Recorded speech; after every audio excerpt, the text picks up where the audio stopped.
Forças impessoais sobre as quais não temos praticamente controle algum parecem estar nos empurrando na direção do pesadelo do admirável mundo novo, e essa pressão impessoal está sendo conscientemente acelerada por representantes das organizações empresariais e políticas que desenvolveram diversas técnicas novas para manipular, de acordo com o interesse de alguma minoria, os pensamentos e emoções das massas.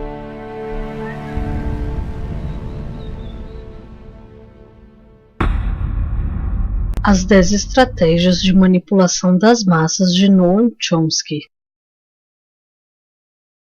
Avram Noam Chomsky é um filósofo, cientista cognitivo e ativista político norte-americano.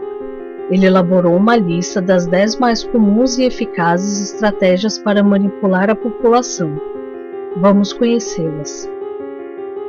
Estratégia da distração.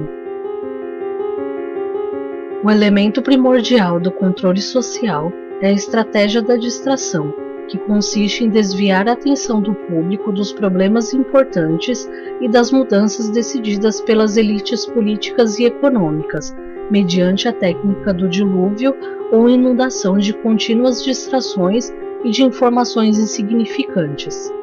A estratégia da distração é igualmente indispensável para impedir o público de interessar-se pelos conhecimentos essenciais na área da ciência, da economia, da psicologia, da neurobiologia e da cibernética. Manter a atenção do público desviada dos verdadeiros problemas sociais, cativada por temas sem importância real.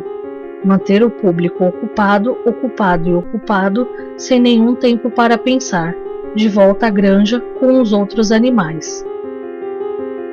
Criar problemas e depois oferecer soluções. Esse método também é chamado problema-reação-solução. Cria-se um problema, uma situação prevista para causar certa reação no público, a fim de que esse seja o mandante das medidas que se deseja fazer aceitar. Por exemplo, deixar que se desenvolva ou que se intensifique a violência urbana ou organizar atentados sangrentos, a fim de que o público seja o mandante de leis de segurança e políticas em prejuízo da liberdade. Ou também criar uma crise econômica para fazer aceitar como um mal necessário o retrocesso dos direitos sociais e o desmantelamento dos serviços públicos. Estratégia da gradação. Para fazer com que se aceite uma medida inaceitável, basta aplicá-la gradativamente, a conta-gotas por anos consecutivos.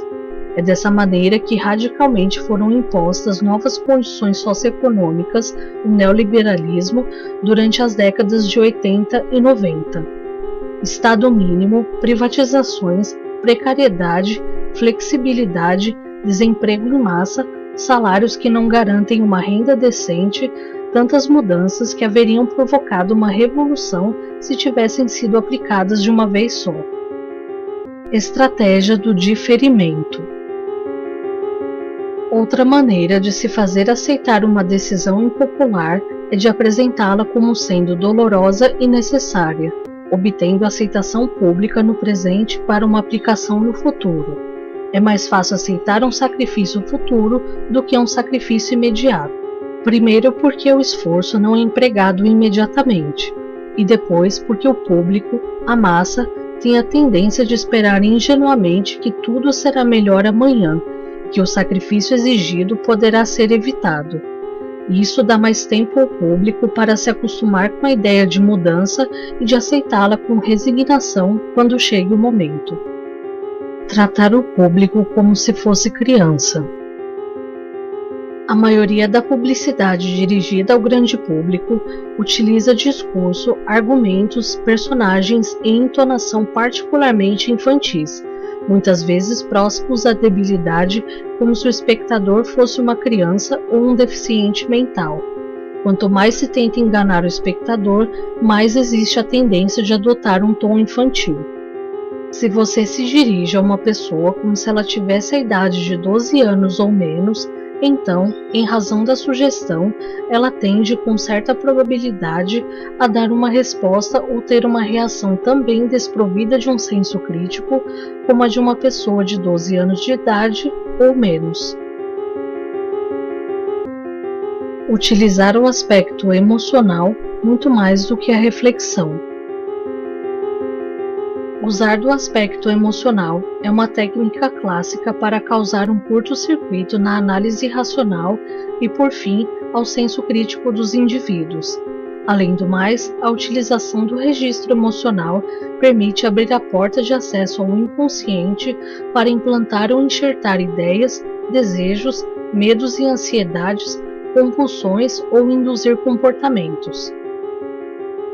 Manter o público na ignorância e na mediocridade.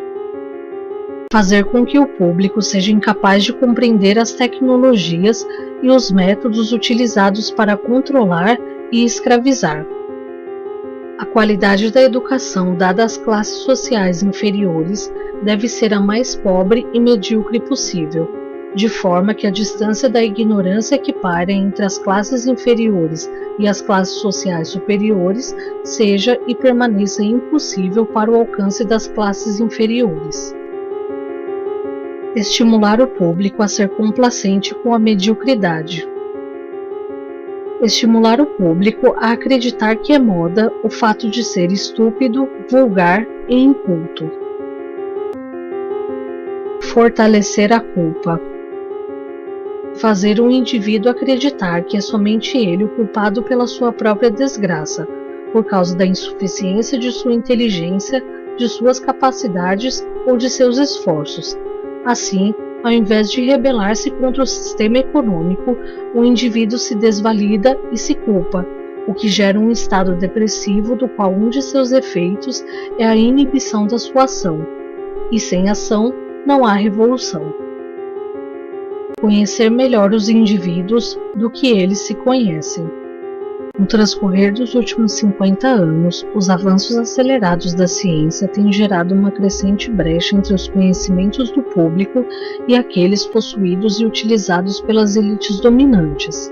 Graças à biologia, à neurobiologia e à psicologia aplicada, o sistema tem desfrutado de um conhecimento avançado do ser humano, tanto do físico quanto do psicológico.